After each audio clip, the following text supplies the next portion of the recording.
मेरे अजीज दोस्तों और बुजुर्गों, वतन अजीज में हम देख रहे हैं कि जो लोग जंजीरों में हैं उनको गोली मार दी जा रही। जो लोग जंजीरों में हैं उनको गोली मार दी जा रही है। जो लोग पुलिस की कस्टडी में हैं उनको मार दिया जा रहा है।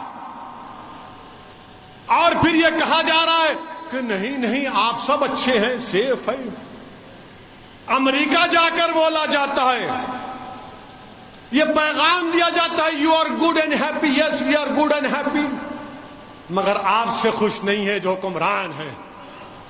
अरे हथकड़ियों में है, जंजीरों में है और गोली मार रहे हैं।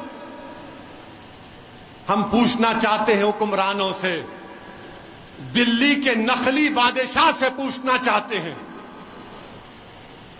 बताओ ये क्या हो रहा है। वो उत्तर प्रदेश के उनसे पूछना चाह रहे हैं, महाराज से, जो अपने आप को महाराज बोलते हैं, ये क्या हो रहा है। उन्होंने कहा था कि गोली का जवाब गोली से देंगे। अब जब गोली चल गई तो जो अतराफ में पुलिस वाले थे, कोई अपना वेपन नहीं निकाला। लाइव टीवी पर कोई अपना वेपन नहीं, ऐसा दिख रहा था कि दूल्हे की बारात में आए हैं पूरे। कोई अपना वेपन नहीं निकाला, निकाल कर एक को तो गोली मारते नहीं, गोली मार दिए, अपने मकसद में कामयाब हो गए।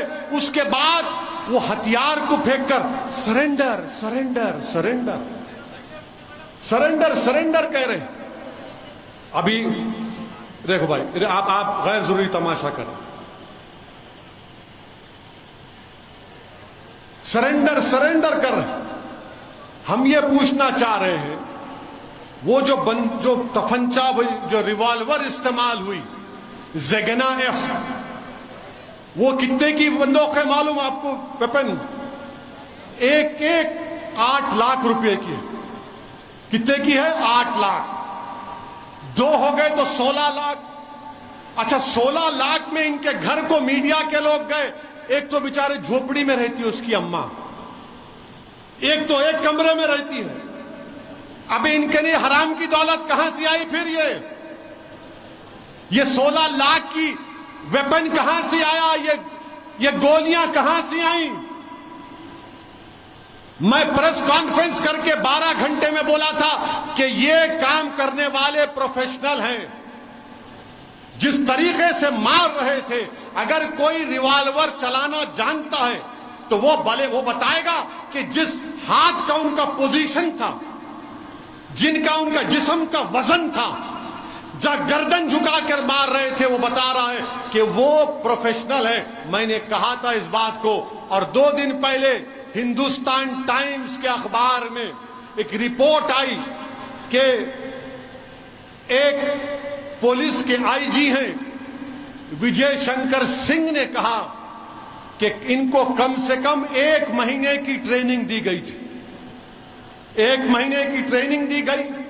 उसी रिपोर्ट में कहा गया कि एटीएस के ऑफिसर ने कहा कि इन्होंने इन दोनों को मारने से पहले कम से कम 500 राउंड की ट्रेनिंग लिए। और एक भारत का एक मशहूर शूटर है, माने जो कंपटीशन में जाता है, अजय विक नाम है, उसने कहा कि जिस तरीके से एक हाथ से मारते हैं, एक हाथ से वही मार सकता जो बड़ा प्रोफेशनल होता है, वरना 2 हाथ से मारते हैं। ये एक हाथ से मारे, या अजय विक कह रहा है। तो इससे मालूम हुआ कि इनको प्रैक्टिस दी गई। इससे मालूम हुआ कि ये तीनों मारने वाले गोडसे की नाजायज औलाद हैं, क्योंकि गोडसे ने भी गांधी को मारा था गोली से। तो ये गोडसे के जानशीन हैं। और मुझे कहने की इजाजत दीजिए कि ये गोडसे के लुत्फे से पैदा हुए हैं। ये पूरे के पूरे गोडसे के लुत्फे से पैदा हुए। ये 3 लोग टेरर सेल का हिस्सा है। मैं आपको बता रहा हूं, मुझे शक है कि हमारे मुल्क में ऐसे लोग हैं, कितने हैं नहीं मालूम, जिनको ट्रेनिंग दी गई है, जिनको हथियार दिया गया है और जिनको कहा गया कि बेटे गोडसे का ख्वाब पूरा करना है तुमको। जब मुझ पर गोली चलाई गई, इसी तरह के जेएसआर के नारे लगा रहे थे, 6 फीट से गोली चला रहे थे। वीडियो देखो आप, उनका हाथ ऐसी है, हाथ और उनका कलाई एक ही है।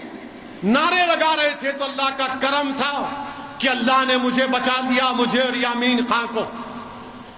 ये अल्लाह का करम है कि अल्लाह ने साबिका मेयर माजिद के दिल में अल्लाह ने उस वक्त वो बहादुरी डाली, वो कूद कर उनके तरफ भागा। और फिर वो लोग क्या किए, क्यों तुमने ओवैसी की पर गोली चलाई? तो क्या बोले मालूम आपको? हम मशहूर होना चाहते थे। क्या बात,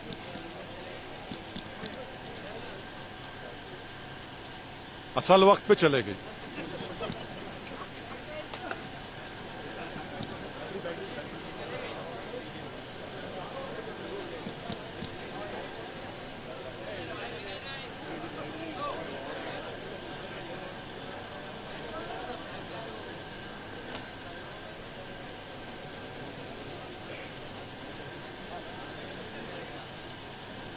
ये पंखे चल रहे हैं।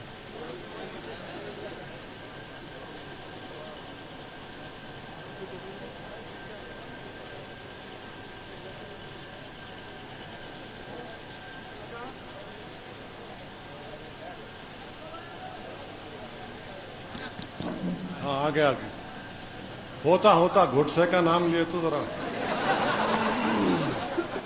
सबको तकलीफ होती है, मगर दीवानों को नहीं मालूम अल्लाह शैतानों को बंद करके रखा अभी।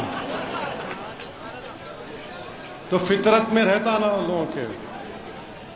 तो जब मुझ पर गोली चलाई गई तो उन जालिमों से पूछा गया तुमने क्यों चलाई? तो बोले हम असदुद्दीन ओवैसी को मार के मशहूर होना चाहते थे। उनके घर वालों को ही पूछे, बोले उन्हें आता ही नहीं था, गंजटी था, उन्हें मिलता ही नहीं था। यहां पर भी ऐसी है, हाँ आता ही नहीं था, देखो ऐसा है। और वो लोग भी बोल रहे हम मशहूर होना चाहते थे। ये मशहूर होना नहीं है, ये एक बाज़ाब्ता ग्रुप है जिसको हम टेरर सेल कहते हैं। ये टेरर सेल है जिन्होंने गोली मारी उन 2 लोगों को, जिनको कोर्ट ने सजा भी दी थी, जो पुलिस की कस्टडी में थे। मारने वाले टेररिस्ट हैं और टेरर सेल का मॉड्यूल है। और अगर कोई कि ये सिर्फ ऐसा ही करे, नहीं, याद रखो और लोगों को मारेंगे। हो सकता फिर से कोशिश करेंगे मुझे मारने की, हो सकता कि फिर से कोशिश करें, मगर मुझे परवाह नहीं है। जब तक अल्लाह जिंदा रखेगा आप और हम जिंदा रहेंगे। सिर्फ यही है कि जब तक अल्लाह जिंदा रखे, अल्लाह ईमान को सलामत रखे, अल्लाह गाजी बनकर रखा है हमको, और शहीदों की मौत दे ताकि हशर के मैदान में अपनी मां को शर्मिंदा ना होने दूं, अपने बाप को शर्मिंदा ना होने दूं। मगर यहां पर देखो, आप मशहूर होना चाहते थे। मेरे भाई, 1 महीने की ट्रेनिंग ली गई, 500 गोलियां चलाई गई, और फिर तब जाकर इन्होंने वो ऑपरेशन को अंजाम दिया। अब हम पूछना चाह रहे बरसरे इख्तिदार जमात के, हमारे मुल्क के प्रधान सेवक से, उत्तर प्रदेश के वजीर आला से, ये कैसा हुआ? और उन पर यूएपीए क्यों नहीं लगा? उन पर यूएपीए क्यों नहीं लगा? इस पर कोई जवाब नहीं देंगे। इनको हथियार किसने दिया? 8-8 लाख की वेपन किसने दिया? आप खुद कह रहे हैं ना, ये तो चिंदी चोर जो बोलते हम लोग। इनके पास घर में इनके छत नहीं है, 8 लाख का वेपन कौन दिया? बोलो, नहीं बोलेंगे।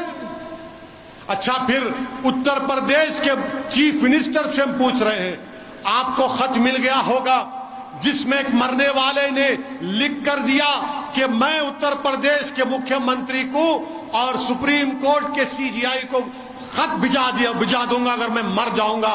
तो कौन वो आदमी है जो मेरी मौत का सबब बना? आप बताओ। खत तो आपको पहुंच गया होगा, कौन लिया ये जान इन लोगों की?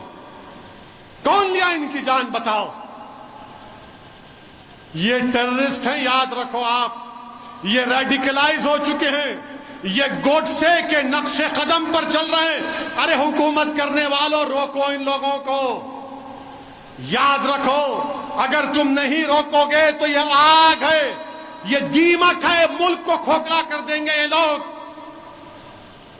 तुम हुकूमत में आज हो, कल नहीं होगे तो क्या होगा बताओ फिर। हम मुतालबा करते हैं कि वो नाम क्या है बताओ आप। और फिर मेरे अजीज दोस्तों और बुजुर्गों, पुलिस तो माशाअल्लाह उस वक्त एक गोली नहीं मारी, सस्पेंड कर दिया उन लोगों को। अब वो बेचारे क्या है नहीं मालूम। और फिर आप देखते हैं कि जुनैद नसीर को मारा गया। मुझे यकीन है कि जुनैद नसीर की रूहें भी पुकार कर हमसे कह रही हैं कि हमको नाहक मारा गया, हमको इसलिए मारा गया क्योंकि हम मुसलमान थे। मगर जुनैद और नसीर की रूहें पुकार कर कह रही हैं कि हमने दीन हक की राह में अपनी जानों को कुर्बान कर दिया। तुम अपने हौसलों को बुलंद रखो। जमहूरियत के दायरे में रहकर हमसे जो नाइंसाफी की गई उसका बदला लो कानून को इस्तेमाल करके। मेरे अजीज दोस्तों और बुजुर्गों,